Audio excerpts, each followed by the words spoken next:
You know, sometimes I question the sanity of the human race and just how far we have evolved from apes. And this comment has definitely lowered my overall IQ. Now, I'm pretty sure that this comment is a joke, but honestly, when it comes to this community, it's hard to tell what's a joke and what's serious. So, yeah, I'm gonna just read this to you, and then we're gonna be playing in the cron. So, hello, Droodles. You have simply no clue how to play this game, and your win rate is just a wargaming fake. Interesting. I'm not exactly sure how wargaming would fake my win rate, or why they would, but sure. The Kranvagn has a very impressive gun, featuring amazing dispersion, not true. Extremely high DPM, not true. Great penetration values, okay, it's got pretty good heat pen, I'll give you that. And one of the highest alpha damages in the game. Maybe clipping potential if you dump the full clip, but definitely not highest alpha damage. The 183 with a single shell can outtrade an entire cron clip, so yeah, that's also not true. It's got unbelievable camouflage values. Unbelievably bad, maybe. Enabling it to hide itself from almost every opponent that is further away than 50 meters. Huh. Interesting. Very interesting. Its biggest downside is its very fragile armor, which is even weaker than the Grill 15's. Due to those facts, this tank is the perfect example for a heavy destroyer. That is not a heavy, and should always be played in the very back of the map in order to prevent it from enemy bombardment. I would expect this to be a joke, because the next sentence says, I hope you enjoyed my very German English and my very true truths about the cron. Have a nice day playing the cron correctly. Yeah, I'm just, for my sanity and for your guys' sanity, we're going to say that's a joke. But let's put that to the test. How bad is the Kron's armor frontally? Because for some reason there's a lot of people that believe the Kron is no longer a frontline heavy. Oh, no, I don't want to play in realistic. I almost did. I hate realistic. I'll be honest, it is my least favorite game mode.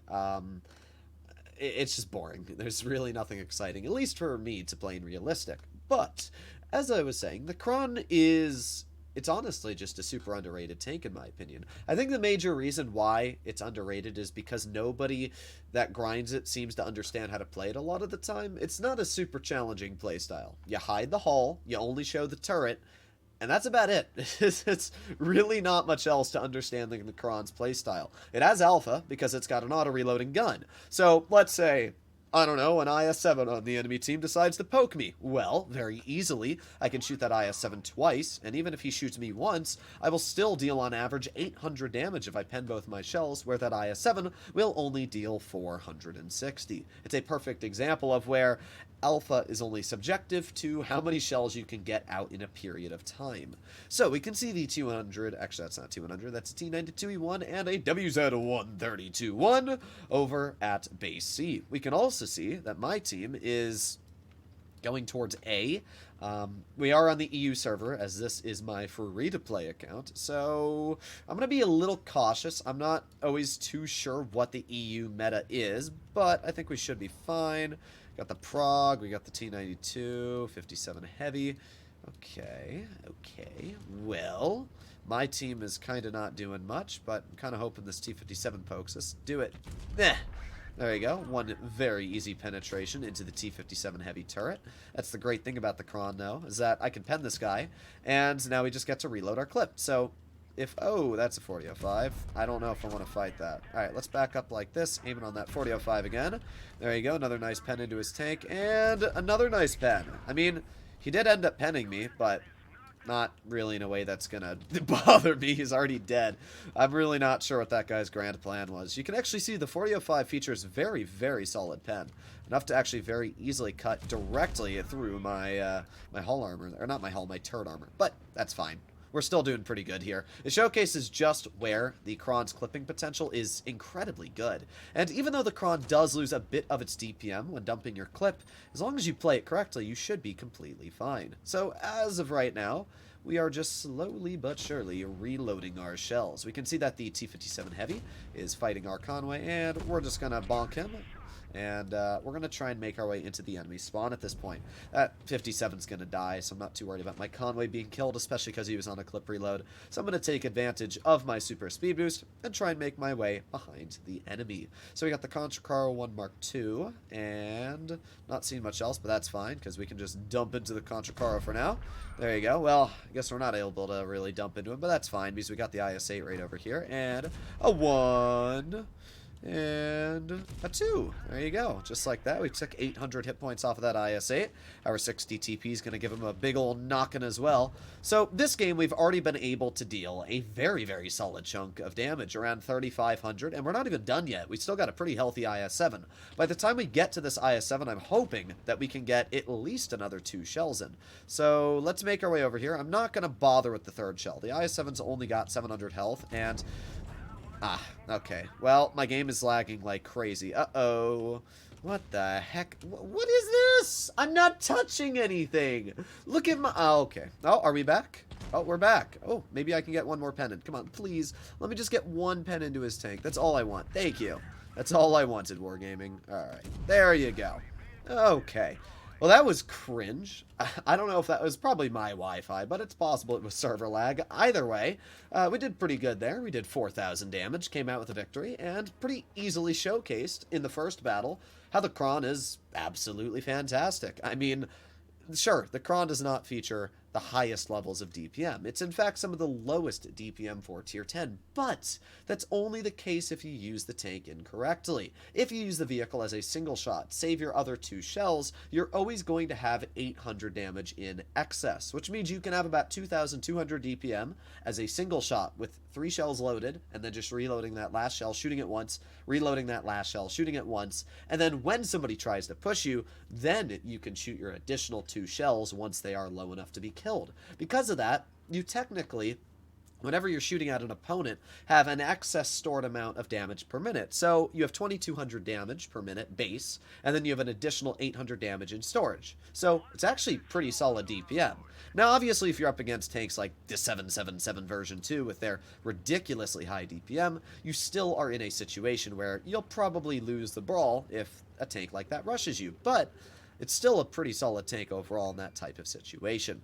So, let's make our way into the front line. I'm not seeing all too much going on right now. Oh, but we do have an enemy mill over here. We're going to load... interesting. I got tracked and penned. Well, that's very, very lame. Alright, well, I'm going to just back on up here really quickly. And, come on, let me reload. A bonk. I'm going to stick my turret up real quick. We're going to go for... actually, no, we're not going to go for a second shell. This is where using the Kron as a single shot is much better for DPM than using it as an auto-reloader. So we're just going to use it like a single shot here. Again, chill.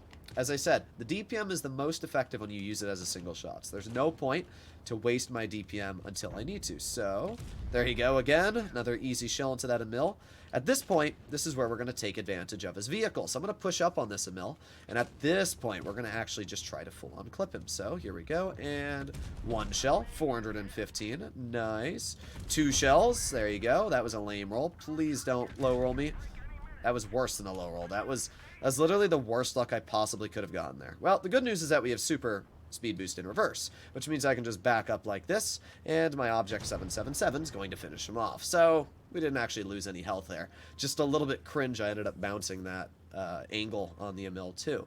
So we can see the 54E1 is pushing my 54E1. We're going to drive right up here, and 1 bounce on the side of his tank. I have nothing to say. I seriously have nothing to say.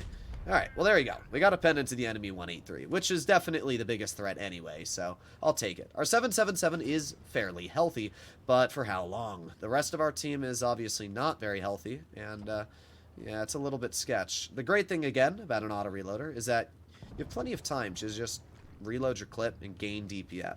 So we're going to aim it on the 54E1, and there you go, 1 bonk in. We got the Prague, that's not the Prague, sorry, Skoda. And there you go, nice pen into his tank as well. Again, I'm hoping that my 777 takes advantage of this situation. That 183 is going to push him, but at the same time, it shouldn't matter all too much. So let's get our tank into the front line here. At this point, we got a lot of health left. If that 183 does end up poking this, that's just a flat mistake from that 183, especially because I'm going to try and hide my hull here. So let's aim in. There you go. One easy pen into his tank, and 183 doesn't want to poke me. Alright, we're up to 3,600 damage. And again, being an auto-reloader, this allows me to just consistently reload my shells and get more DPM while I'm getting into the front line. This tank is not very fast, which we can see, but once you get your super speed boost in order, should be completely fine. Let's get a shell into you. There you go. And I'm going to now aim it on the AMX. There you are.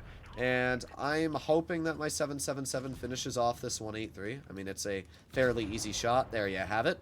Just like that, this has turned into another very easy victory. As I said, not really sure why people try to call the Kron a bad tank, because it is a pretty just fantastic tank in general. There's one shell, there's two shells, and just like that, I'm going to allow my 777 to push on up here.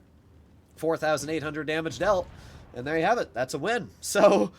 oh, I didn't even realize that. I could have let that 777 get a kill, and he would have had 7 kills.